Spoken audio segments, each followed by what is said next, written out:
আসসালামু আলাইকুম প্রিয় শিক্ষার্থী, ইজি পাঠশালার পক্ষ থেকে আপনাদের সবাইকে আজকের সেশনে স্বাগত জানাচ্ছি। আমি আহমেদ সোহাগ।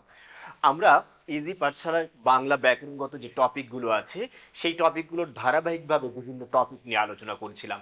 আজকে আমরা আলোচনা করব যে ইম্পর্টেন্ট বা খুব গুরুত্বপূর্ণ একটি টপিক নিয়ে, সেটা হচ্ছে বাংলা ব্যাকরণের আলোচ্য বিষয় কি।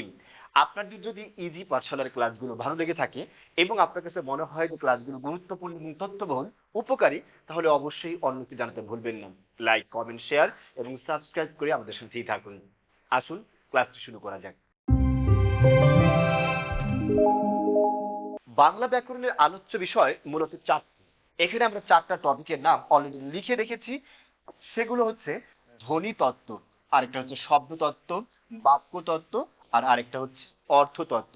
এই চারটা টপিক নিয়ে, চারটা টপিকের মধ্যে কোন কোন বিষয়গুলো মূলত আলোচনা হয়, এটা নিয়ে আমরা ইনশাল্লাহ বিস্তারিত দেখব।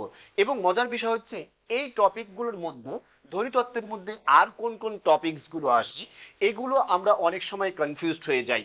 একটু খেয়াল রাখবো, এই চারটি টপিকের আলোকে আমরা জানতে পারি যে বাকি যে আলোচনাগুলো আছে সেগুলো হচ্ছে এই আলোচনাগুলো। একটু খেয়াল করুন, ধ্বনি তত্ত্ব যে আছে এর মধ্যে আমরা যে আলোচনাগুলো পাবো সেগুলো হচ্ছে ধ্বনি সংক্রান্ত সকল আলোচনা সেখানে পাবো। কি? ধ্বনি, ধ্বনি সংক্রান্ত যত শব্দগুলো আছে, ধ্বনির উচ্চারণ আছে, ধ্বনির পরিবর্তন আছে, ধ্বনি সংযোগ আছে, যতগুলো আছে ধ্বনি সংক্রান্ত। এবং আরেকটা বিষয় পাবো বর্ণ, বর্ণ সংক্রান্ত যতগুলো আলোচনা আছে, যুক্ত বর্ণ, সব এখানে সবগুলো আলোচনা কোথায়? এই ধ্বনিতত্ত্বের মধ্যে হবে। এছাড়া সন্ধি, সবচেয়ে ইম্পর্টেন্ট বিষয় সন্ধি। অনেকবার পরীক্ষায় আসছে সন্ধি বাংলা ব্যাকরণের কোন অংশে আলোচিত হয়? ধ্বনিতত্ত্ব। কেন ধ্বনিতত্ত্ব আলোচিত হয়? কারণ একটু খেয়াল করবেন, সন্ধির মধ্যে আপনি কিন্তু মিলন ঘটান ধ্বনি। কিভাবে? একটু খেয়াল করুন, আমি আপনাকে একটু দেখাচ্ছি। আমি এখানে শব্দ লিখলাম বিদ্যা, কি লিখলাম বলুন তো? বিদ্যা। আর এখানে লিখলাম হচ্ছে আলয়। আমরা কিন্তু একটু খেয়াল করবেন, বিদ্যালয়ের মধ্যে এই লয় এবং বিদ্য এর মধ্যে কোনো কাজ করি না, কাজ করে এই আ আর এই আ, অর্থাৎ দুটো ধ্বনির মধ্যে আমরা কাজ করে থাকি। তাই এটা ধ্বনিতত্ত্বের আলোচ্য বিষয়।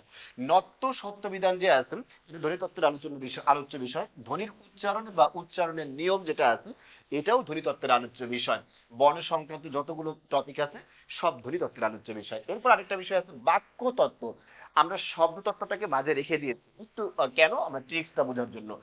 বাক্য সংক্রান্ত যতগুলো আলোচনাগুলো আছে সব বাক্য তত্ত্বের মধ্যে আলোচিত হবে। কি কি দেখুন, একটা হচ্ছে বাক্য, বাক্যের গঠন, বাক্য প্রয়োগকরণ, বাক্য সংকোচন, এই সবগুলোই বাক্য তত্ত্বের আলোচ্য বিষয়। বাক্য রূপান্তর, ইম্পর্টেন্ট বিষয় হচ্ছে এই তিনটা। দেখেন একটু খেয়াল করবেন, একটা হচ্ছে কারো, এটা কোথায় আলোচিত হয়?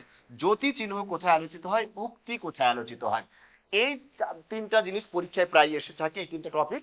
যে কারক, ধ্বনিতত্ত্ব, জ্যোতিচিহ্ন এবং উক্তি, এই তিনটা বাংলা ব্যাকরণ কোন অংশে আলোচিত হয়? এই তিনটাই বাক্যতত্ত্বের আলোচ্য বিষয়। এরপরে খেয়াল করুন হচ্ছে অর্থতত্ত্ব।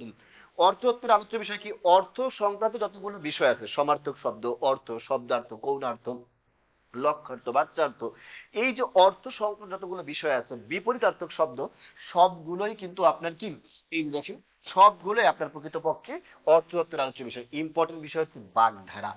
বাগধারার প্রকৃত কাজ কি? নতুন অর্থ তৈরি করা। একটা শব্দ দ্বারা যা বোঝায়, নতুন অর্থ তৈরি করার নাম কি? বাগধারা। যেমন আমি বললাম হচ্ছে আপনার পটল তোলা। পটল তোলা মানে যে পটল তোলা, পটল একটা সবজিকে তোলা, কিন্তু না বুঝিয়ে বোঝাচ্ছে কি নতুন একটা অর্থ। তার মানে এটা হচ্ছে অর্থতত্ত্বের আলোচ্য বিষয়। এটা নিয়ে ব্যাপক ঝামেলা হয়, কারণ এটা অধিকাংশ আপনার জায়গায় দেখা যায় যে এটা আবার কোথায় কোথাও বাগধারার মধ্যে আছে, তবে অধিকাংশ জায়গায় আছে এটা অর্থতত্ত্বের আলোচ্য বিষয়। আর এটাই সবচেয়ে গুরুত্বপূর্ণ এবং ইম্পর্টেন্ট গ্রহণযোগ্য টপিক। এছাড়া আপনাকে মনে রাখতে হবে যে এই তিনটা বাদে তার মানে আমরা কি পেলাম? ধ্বনি, ধ্বনি সংক্রান্ত, বর্ণ, বর্ণ সংক্রান্ত যতগুলো আছে সবগুলো কোথায় আলোচিত হয়? ধ্বনিতত্ত্বে। এছাড়া কি আলোচিত হয়? এছাড়া হচ্ছে ধ্বনির উচ্চারণ, আরেকটা হচ্ছে সন্ধি এবং যুক্ত বর্ণ, নক্ষত্র বিধান, এগুলো আলোচিত হয় ধ্বনিতত্ত্বের মধ্যে। আর আরেকটা হচ্ছে বাক্যতত্ত্বের মধ্যে কি আলোচনা হয়? বাক্য সংক্রান্ত যতগুলো বিষয় আছে সব। এর বাইরে মনে রাখতে হবে কারক, যতিচিহ্ন এবং উক্তি, এই তিনটা বাক্যতত্ত্বের আলোচ্য বিষয়। বাকি আছে কি বলুন তো? অর্থতত্ত্বের আলোচ্য বিষয়। অর্থ সংক্রান্ত যতগুলো বিষয় আছে সবগুলো। অতিরিক্ত মনে রাখতে হবে বাগধারা।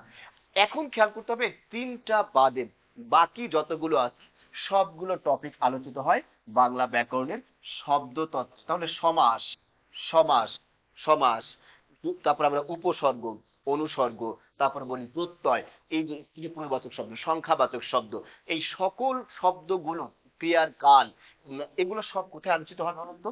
শব্দতত্ত্ব। মানে আপনি মাথায় রাখবেন হচ্ছে এই যে তিনটা টপিক গুলো আলোচনা করলাম, এই তিনটা বাদে বাকি যে টপিক গুলো আছে সেগুলো সব আলোচিত হবে হচ্ছে শব্দতত্ত্বের মধ্যে। আশা করি সবাই ক্লাসটি বুঝতে পেরেছেন। এভাবে বাংলা ব্যাকরণ সহ সকল সাবজেক্টের সবগুলো টপিকের গুছানো ক্লাস পেতে ইজি পাঠশালার সাথেই থাকুন। ধন্যবাদ সবাইকে। আসসালামু আলাইকুম।